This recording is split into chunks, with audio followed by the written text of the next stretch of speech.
ये दो तस्वीरें मैं आपको दिखा रहा हूं।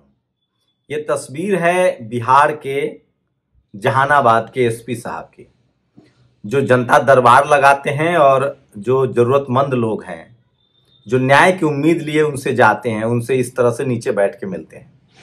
और दूसरी तस्वीर है यूपी से, जहां पुलिसकर्मी कांवड़ियों का कांवड़ ढो रहे हैं, कहीं डांस कर रहे हैं, कहीं उनका पैर धो रहे हैं, पैर दबा रहे हैं।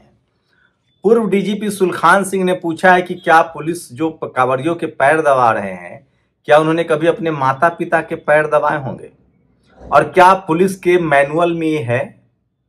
और यूपी पुलिस जिस पर कई तरह के गंभीर आरोप लगे हैं, चाहे वो इनकाउंटर का हो, वसूली का हो, किडनैपिंग का हो, क्या ये सब कुछ मुख्यमंत्री को खुश करने के लिए किया जा रहा है? अखिलेश यादव ने तो ये सवाल भी पूछा है कि क्या ये श्रद्धा है या लालच है पोस्टिंग का। सोचिए, योगी आदित्यनाथ भाषण दे रहे हैं, वो कह रहे हैं कि जो कांवड़ियों के खिलाफ साजिश कर रहे हैं उनको बख्शा नहीं जाएगा। तस्वीरें चीख चीख कर गवाही दे रही है कि कांवड़िये खुद उपद्रव मचा रहे हैं, आम लोगों से के साथ मारपीट कर रहे हैं। एक जगह तो पैरामिलिट्री फोर्सेस के मिर्जापुर के जवान को गंदे तरीके से मारा गया। तमाम हम लोगों ने खबरें देखी हैं, किस तरह से खाना का पैसा चुकाना था तो कहा कि ग्रेवी में प्याज है, कहीं खाना का पैसा नहीं चुकाना था तो कहा अंडे की ग्रेवी आ गई। सब जांच में झूठ निकले हैं।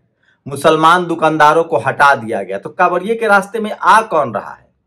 स्कूल बंद कर दिए गए हैं। वैसे ही कांवड़ियों के लिए स्कूल क्या बंद? यूपी में तो 5,000 10,000 स्कूल बंद किए जा रहे हैं। तो ये समझना है इस देश के लोगों को कि आपको स्कूल चाहिए, अस्पताल चाहिए, या कांवड़ियों पर फूलों से बारिश चाहिए। योगी आदित्यनाथ का एजेंडा क्लियर है। वो धर्म के नाम पर राजनीति कर रहे हैं, वो धर्म को आगे बढ़ाएंगे। सवाल है कि जो इस देश में गरीब है, लाचार है, बेबस है, उसको क्या लगता है? क्या उसका बेटा आईएएस, कलेक्टर, एसपी, डीएम, चपरासी, चीफ जस्टिस कैसे बनेगा? वो नेता कैसे बनेगा? अगर धर्म से सब कुछ मिल रहा होता तो योगी आदित्यनाथ मठ छोड़कर विधानसभा और संसद नहीं जाते, मुख्यमंत्री का पद नहीं धारण करते। अगर धर्म में उनकी आस्था है तो उनको धर्म कर्म का काम करना चाहिए। लेकिन मैं फिर कह रहा हूं, जितने धर्म कर्म के लोग काम कर रहे हैं वो दरअसल बीजेपी के लिए वोट मांग रहे हैं, चाहे वो धीरेन्द्र शास्त्री हो, चाहे ये अनुराधाचार्य जैसे लोग हो। सोचिए, अनुराधाचार्य कह रहा है कि जिस महिला की शादी 25 साल की उम्र तक नहीं होती है, वो 5 जगह मुंह मार चुकी होती है। वो दिन रात महिलाओं पर भद्दा कमेंट करते हैं, अश्लील कमेंट करते हैं, लेकिन उसके बाद भी वो एक जाति विशेष का शख्स है, इसलिए उस पर कार्रवाई नहीं होती है। अब सोचिए, यूपी में, उसी यूपी में एक यादव कथावाचक था, एक दलित ढोलकिया था, तो कैसे उसके ऊपर मूत्र छिड़का गया, उसकी जाति को लेकर मारपीट की गई, और अब कहा जा रहा है कि नाम छुपाने को लेकर उस पर एफआईआर हो गया है, गिरफ्तारी के वारंट जारी हो गए हैं। मैं कुछ तमाम ऐसे कथावाचकों का नाम बताऊंगा जो लगातार कथावाचक के दौरान अपने नाम को छुपाते हैं। मैं भी ऐसे दर्जनों लोग के नाम बताऊंगा। और सोचिए, तो ये तमाम बड़ी खबरें हैं जो सोशल मीडिया पर वायरल है, और इसलिए मैं कहता हूं कि सोशल मीडिया ही सच्चा मीडिया है, सोशल मीडिया ही बहुजन मीडिया है। तो सवाल है कि जब एक यादव कथावाचक के नाम को लेकर सवाल उठा रहा है, तो आप आगे सोचिए। देखिए, आजकल हमारे हरिद्वार में उत्सव चल रहा है, सभी इतना मस्त है कि समझ ही नहीं आ रहा है कि दंगाई कौन है और पुलिस कौन है। पंकज सिंह छेत्री ने स्क्रीनशॉट शेयर किए हैं, आए दिन मारपीट हो रही है। और ये जो यूपी पुलिस पैर दबाती है उसका देखिए, ये देखिए घर, हरेंद्र प्रताप सिंह, नगई सिंह प्रधान, रुतबा हो तो ऐसा, साहब के कपार पर बैठे हैं। प्रधान जी जिले के पुराने चावल हैं, कुछ दर्जन भर मुकदमे गैंगस्टर भी लगे हैं। ये है लंबुआ के एसडीएम साहब के घर में जो एसी लगा है, वो भी किसी दूसरे के पैसे से, बकायदा नाम लिखा हुआ है। तो योगी आदित्यनाथ दिल्ली तलब किए गए हैं। खबर है कि उनको केंद्र में बुलाया जा सकता है, मुख्यमंत्री पद से इस्तीफा देना पड़ेगा। मोदी जी को डर है, वो हिंदुत्व के बड़े पोस्टर बॉय बन रहे हैं। आरएसएस चाहती है कि अगर देवेंद्र फडणवीस, नितिन गडकरी न बने प्रधानमंत्री तो योगी आदित्यनाथ को बनाया जाए। यूपी में वैसे भी चुनाव केशव प्रसाद मौर्य के नाम पर जीता गया था, लेकिन बाद में उनको मुख्यमंत्री नहीं बनाया गया, उप मुख्यमंत्री बनाया गया। बाद में वो चुनाव भी हार गए। अब हार गए या हराए गए राजनीति में सब जानते हैं। तो लगता है योगी आदित्यनाथ ने दलित, पिछड़े, किसान, आदिवासी, अल्पसंख्यकों को जिस तरह से यूपी में दरकिनार किया है, उसकी एक दिन राजनीतिक कीमत तो चुकानी पड़ेगी, लेकिन पूरे बीजेपी को चुकानी पड़ेगी। यूपी का असर आप देखिएगा बिहार पर भी होगा। और योगी आदित्यनाथ के जिस स्टाइल में सरकार चल रही है, चाहे स्कूल बंद हो, SC ST OBC के साथ जो बदसलूकी हो रही है, अल्पसंख्यक समाज को तो छोड़ दीजिए, उसका असर तो बिहार में भी होगा। अब नरेंद्र मोदी के खुद के सबको पता है कि नरेंद्र मोदी के खिलाफ कौन लोग हैं। RSS है, योगी आदित्यनाथ उसमें आगे नंबर पर हैं, देवेंद्र फडणवीस है, नितिन गडकरी हैं। तो जो सवर्ण लॉबी है वो RSS के साथ है, जो बहुजन लॉबी है वो नरेंद्र मोदी के साथ है। इसलिए नरेंद्र मोदी चाहते हैं कि एक तीर से दो निशाना हो जाए, कांटे निकल जाए।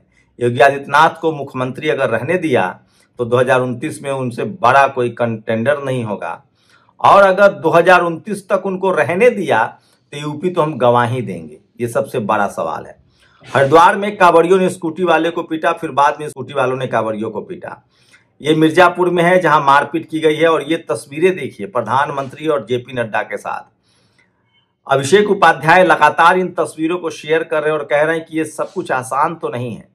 एक तस्वीर में बाएं हाथ के बगल में दवा लिफाफा है, दूसरे में दोनों हथेलियों के नीचे दबी फाइल है। मुलाकात साधारण नहीं है, कुछ न होने का कोई कारण है। लोग कह रहे हैं कि हो सकता है राजनाथ सिंह को अध्यक्ष बना दिया जाए और योगी आदित्यनाथ को रक्षा मंत्री बना दिया जाए और यूपी में CM कोई दलित पिछड़ा बना दिया जाए। देखते हैं क्या होता है।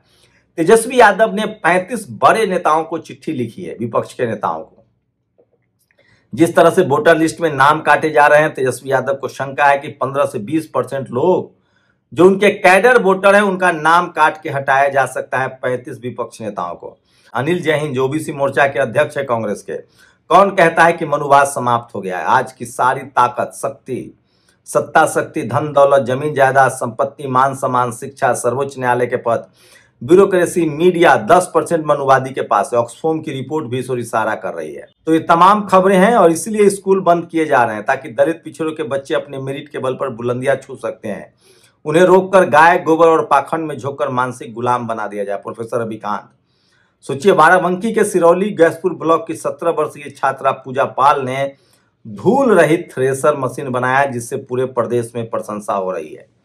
अखिलेश यादव ने कहा है इस घटना का सख्ती से संज्ञान लिया जाए, दोषियों के चेहरे की पहचान करके तुरंत कार्रवाई और सुरक्षा बलों के मान सम्मान के साथ समझौता स्वीकार नहीं है। कांवड़ियों ने पिटाई की थी, अपने चेहरे से जो जाहिर है छुपाए कैसे, तेरी मर्जी के मुताबिक नजर आए कैसे। तो अनबन चल रही है। और देखिए अनुराधाचार, जाति छुपाने के आरोप में यादव समाज के कथावाचक पर वारंट जारी हुआ है।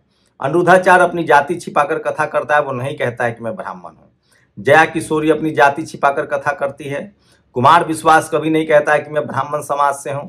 देवी चित्रलेखा, देवकी नंदन ठाकुर अपनी जाति छिपाकर कथा करते हैं। इनके खिलाफ गिरफ्तारी का वारंट क्यों नहीं निकलता? लेकिन पीडीए समाज के कथावाचक के खिलाफ गिरफ्तारी का वारंट निकल गया है। और यूपी के पूर्व DGP विक्रम सिंह को सुने, कांवड़ियों के पैर दबाने वाली पुलिस ने कभी अपने माता पिता के पैर दबाए हैं? क्या ये अपने माता पिता का सम्मान करते हैं? और तो ये तमाम बड़ी खबरें हैं जो सोशल मीडिया पर वायरल है। और सदन में रमी खेलते पकड़े गए महाराष्ट्र के कृषि मंत्री। और ये देखिए एक बुनकर मुस्लिम समाज से है और एक ये धर्म का चोला ओढ़कर धर्म के ठेकेदार है। अयोध्या का पाखंडी परमहंस दास, चंद्रशेखर पाखंडी कहने इस शख्स को। सीतापुर के एक मेहनतकश बुजुर्ग मोहम्मद हनीफ जी जो चादरें बेचकर अपने परिवार का पेट पालते हैं, वो सिर्फ मुस्लिम होने की वजह से आतंकवादी कहता है। यह कोई बयान नहीं, सीधी सांप्रदायिक हिंसा है। और बच्चों को क्या सिखाते हो, भगवान है या नहीं? भगवान नहीं है, टीचर, पेरेंट्स। तेरी ये हिम्मत, लिए ले थप्पड़। सोचिए वैज्ञानिक सोच वाले लोगों पर किस तरह से अत्याचार और जुल्म हो रहा है। एक पिछड़े समाज के टीचर ने कहा कि कांवड़ ढोने से अच्छा है कि स्कूल जाओ, कलेक्टर SP बनो। उसको उस पर FIR कर दिया गया। एक टीचर कह रहा है जो बुद्ध ने कहा था कि आपके कर्म से ही आपको सफलता मिलेगी, उसको मारा जा रहा है। और उसी यूपी में एकरा हसन जो सांसद हैं, उससे एक राजपूत समाज का जो गुंडा है वो कह रहा है कि हमसे शादी कर लो, दूसरी निकाह कबूल कर लो। वो आराम से मजे में घूम रहा है। उड़ीसा पुरी में 15 साल की लड़की को जिंदा जलाया। तो सोचिए, यूपी में उपद्रव कांवड़िया कह रहे हैं, योगी आदित्यनाथ सीएम है, वो कह रहे हैं कि दूसरे पर कार्रवाई होगी। एक ठाकुर समाज का गुंडा सरेआम कह रहा है एक सांसद को कि हम तुमसे कबूल निकाह करेंगे, हमारी पत्नी भी मान गई है, उस पर कोई कार्रवाई नहीं। लेकिन कोई दलित पिछड़ा वैज्ञानिक सोच के साथ आगे बढ़े, कर्मकांड अंधविश्वास के खिलाफ बोले, तो उस पर एफआईआर और जेल में डाल दिया जाता है। इसके लिए कहीं ना कहीं इस देश के हम 90% लोग जिम्मेदार हैं, और वो भी जो पढ़े लिखे लोग हैं वो ज्यादा जिम्मेदार हैं। सोचिए, आपको शिक्षा से दूर रखा गया, शिक्षा बिन गति गई, गति बिन मति गई, मति बिन व्यापार गया, और व्यापार बिना हम शूद्र कहलाए। खैर, देर है अंधेर नहीं, लोकतंत्र की चक्की है महीन पिसती है। दलित, पिछड़े, किसान, आदिवासी, अल्पसंख्यक के बच्चे स्कूल कॉलेज जा रहे हैं और अपने संवैधानिक अधिकारों के लिए सजग हो रहे हैं। यूपी में ऐसा नहीं है कि आदित्यनाथ का ही हमेशा सरकार रहेगी। और सोचिए, अगर धर्म से, पूजा पाठ से मिलता सब कुछ, तो योगी आदित्यनाथ मठ छोड़कर संसद और फिर विधानसभा नहीं जाते और सीएम नहीं बनते। आप सोचिएगा जरूर, ताकत कहाँ है, मंदिर मठ में या विधानसभा और संसद में। शुक्रिया। नेशनल दस्तक की आपसे गुजारिश है कि अगर इसको बचाना चाहते हैं तो नेशनल दस्तक को सब्सक्राइब करने के लिए रेड कलर के सब्सक्राइब बटन को दबाएं, फिर बेल आइकन की घंटी दबाएं।